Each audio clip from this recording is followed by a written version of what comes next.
There have been a lot of disagreements in the past few years with Star Wars fans all over, but one of the things in which we can all agree on is that the use of animatronics in anything Star Wars related is fantastic. So today, we want to take a look at some of the best Star Wars animatronics ever made. Crystal Fox, The Last Jedi.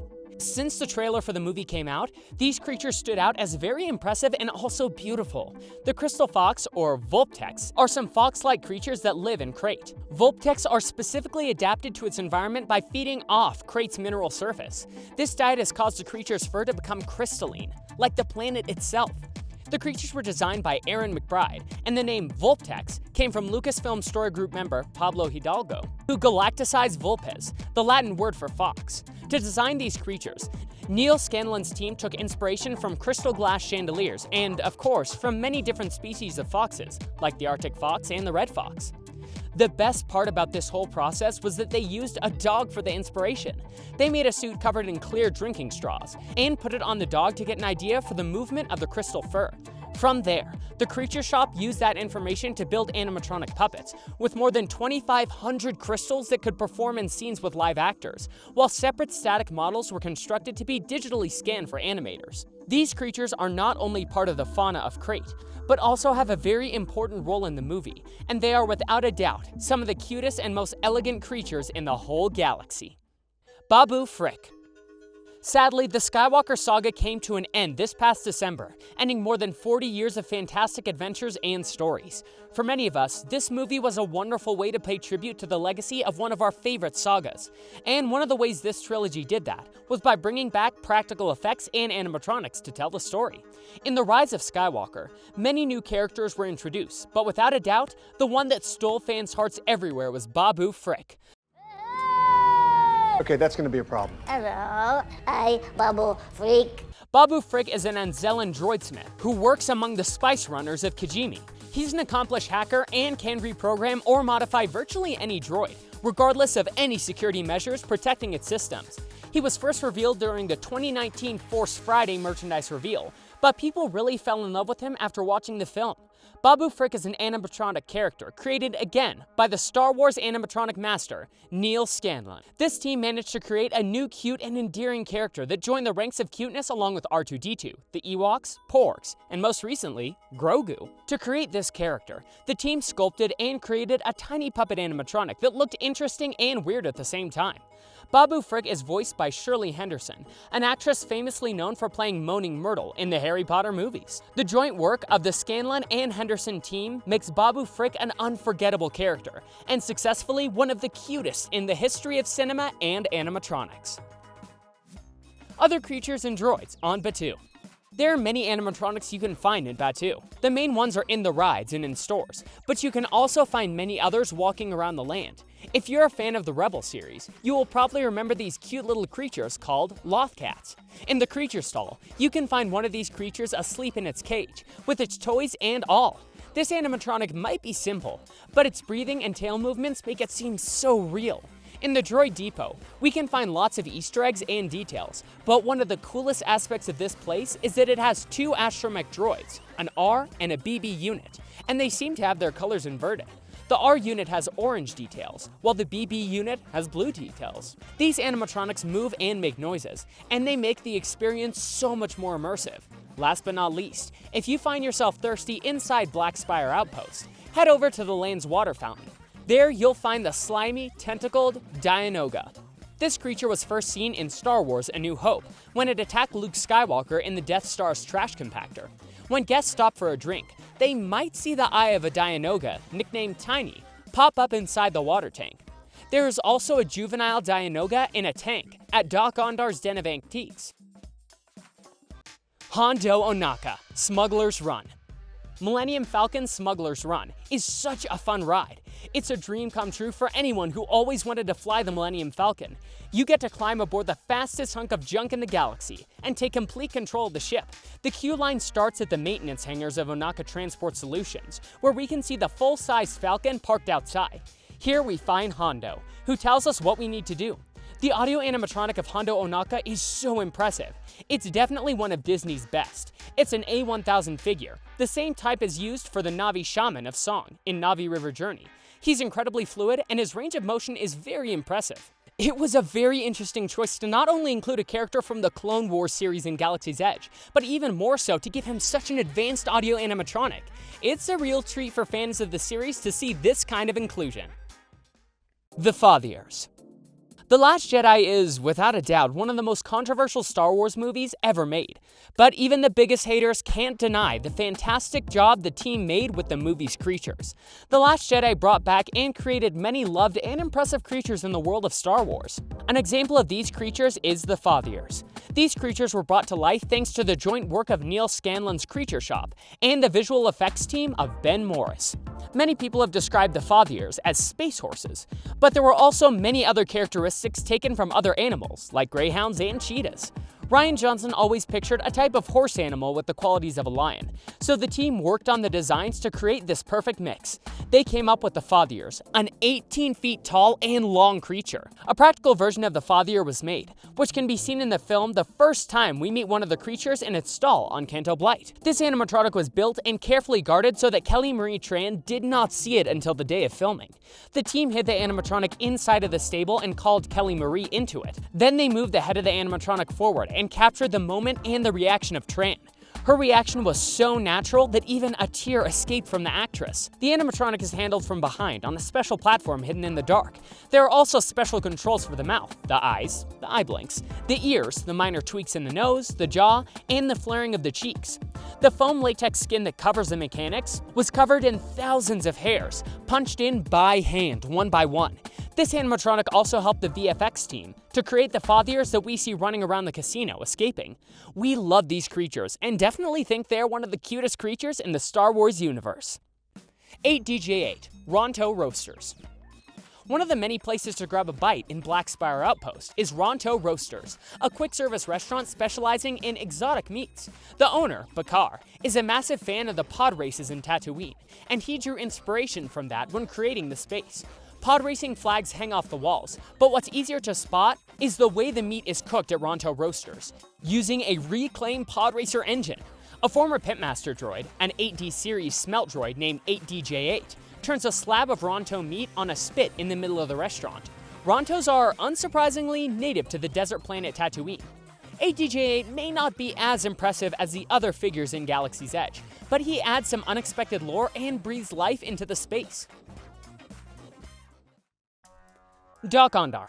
Dok-Ondar's Den of Antiques is one of the many shops you can visit in Black Spire Outpost. The shop is floor to ceiling with a lot of items Star Wars fans know well.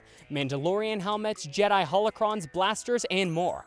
Against one of the walls of this shop is Dok-Ondar himself, cataloging his goods and ready to haggle with customers.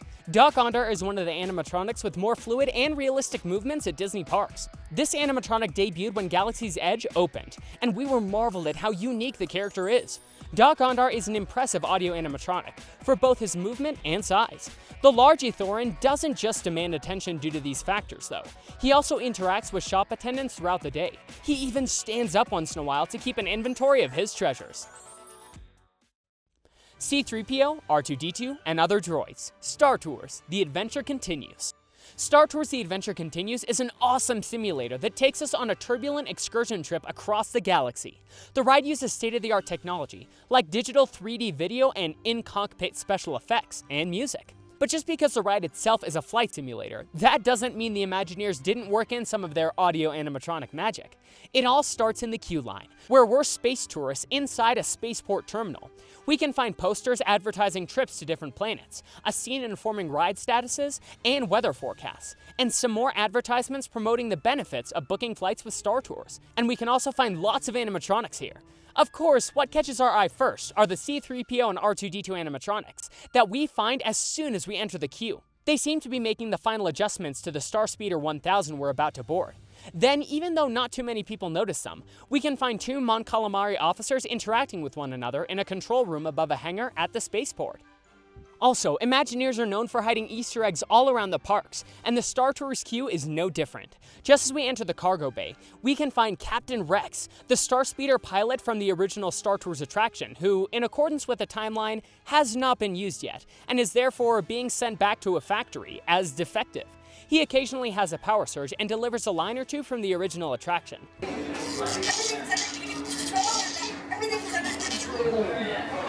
We can also find two G2 droids, who interact with guests as they conduct their tasks. G29T is processing the passenger's luggage on a scanning system, scanning the contents of the luggage to the guests waiting in the queue. These two animatronics are recycled from the fan-favorite America Sings attraction. This area is pretty cool because inside the luggage, we can find many reference gags and in-jokes relating to Star Wars, Disney, and Pixar films. Then we find G24T, the security droid.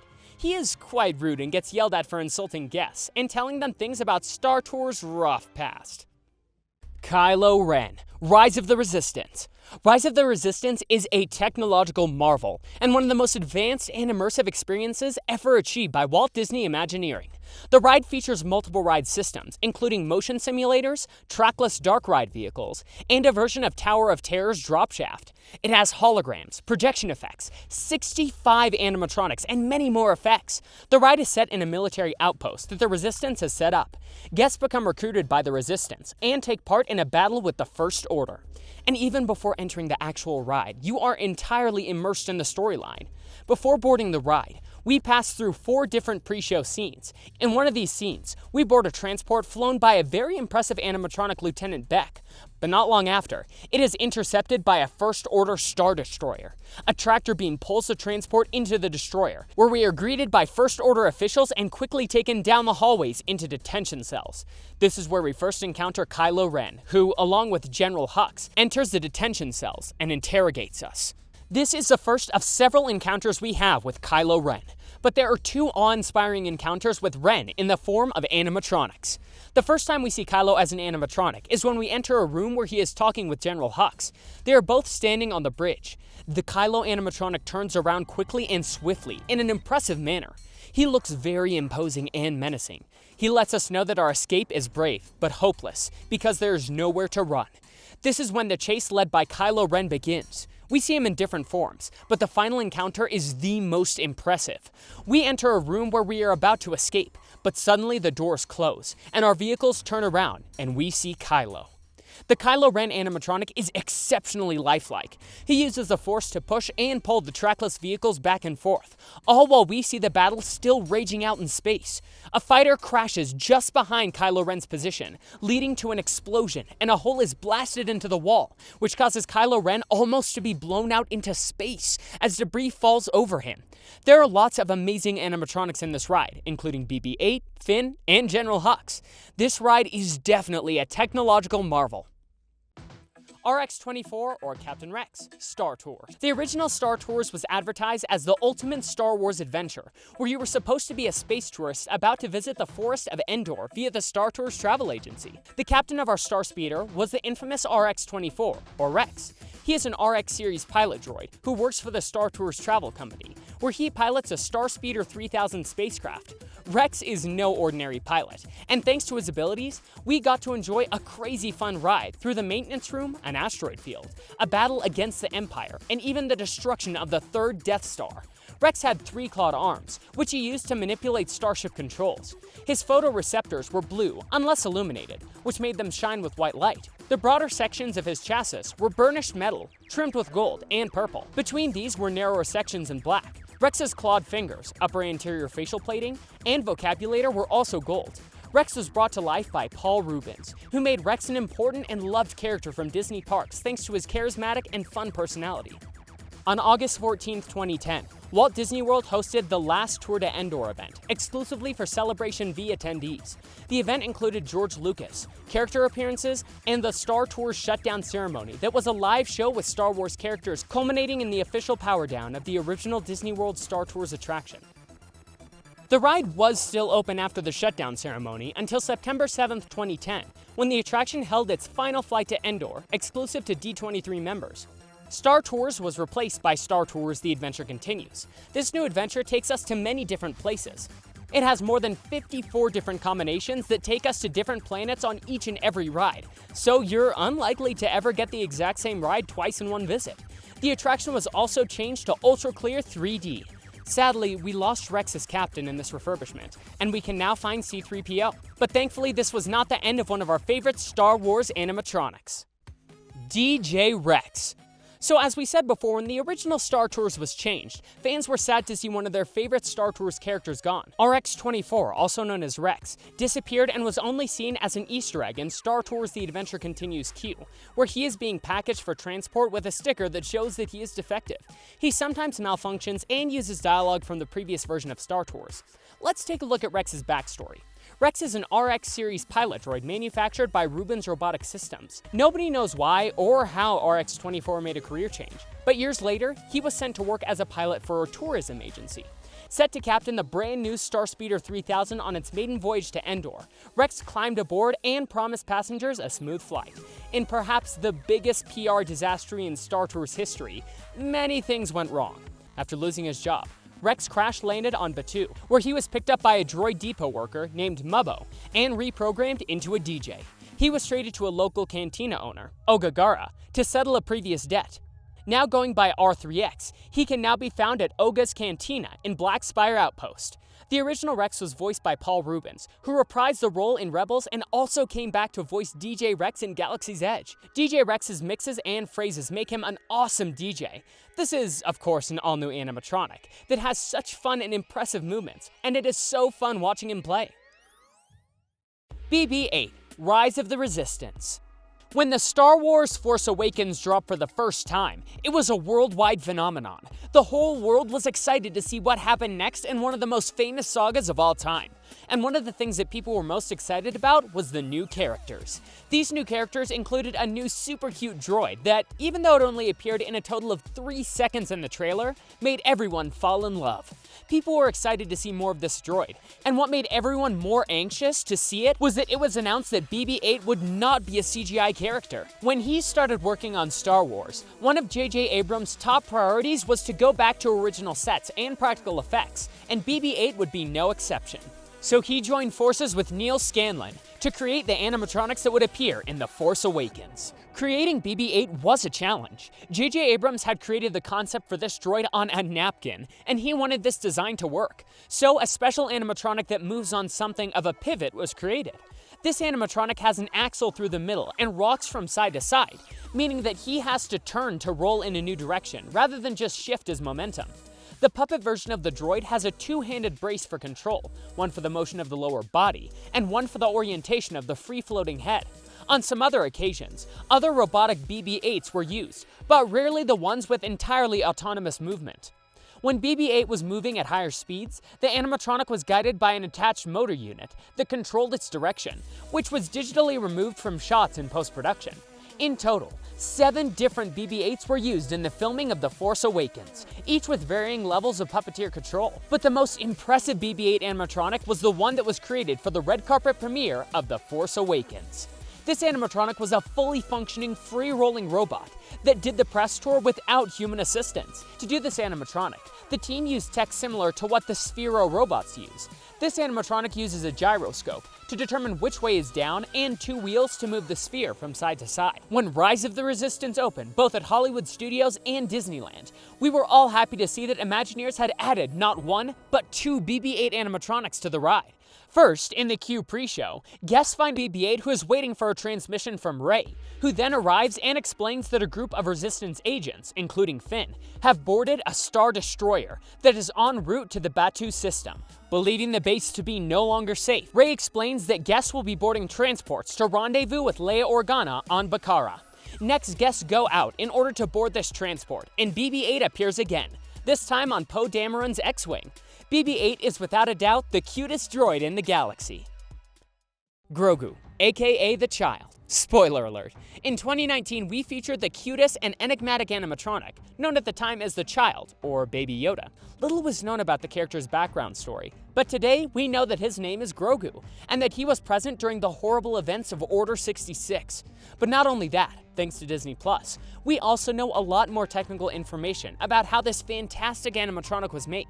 Creating the final design was not an easy task, and there were several versions done before they were completely happy with how Grogu was going to look. The final design was created by Christian Alsman. Then Lucasfilms hired Legacy Effects to create the puppet, which took only 3 months to be ready. This puppet is a true technological marvel, and is controlled by a team of 5 puppeteers who specialize in a different aspect of each movement. During production, the puppeteer Jason Matthews was in charge of controlling the eyes, Trevor Hensley controlled the actions of the body and the head, Hiroshi Ikekuchi the ears and the mouth. Mike Manziel also assisted in supplementary body movements, and finally, Tamara Carlson as standby operator, in addition to creating the Grogu costume. Jon Favreau and executive producer Dave Filoni were unsure if a puppet would achieve the level of believability they were aiming for, so they filmed the scenes again without the puppet, so that industrial light and magic artists could recreate the child in CGI in case the animatronic puppet did not work as they hoped. When shooting a scene with legendary director and actor Werner Herzog, who plays a mysterious man with ties to the remnants of the Empire, the team removed the puppet and proceeded to shoot it again without it. Herzog asked what they were doing, and when the team explained the situation, Herzog jokingly said that they were cowards and that they should commit to using the puppet. So they decided to commit, and the result is amazing. George Lucas fell in love with this puppet, and also Robert Rodriguez, who directed an episode. He was kind enough to share this fantastic clip where he was enjoying some leisure time with Grogu. Grogu has inspired all types of merch, including animatronics like this one. And he is, without a doubt, the best animatronic ever created for this franchise. That's all for today. Thanks for supporting the channel.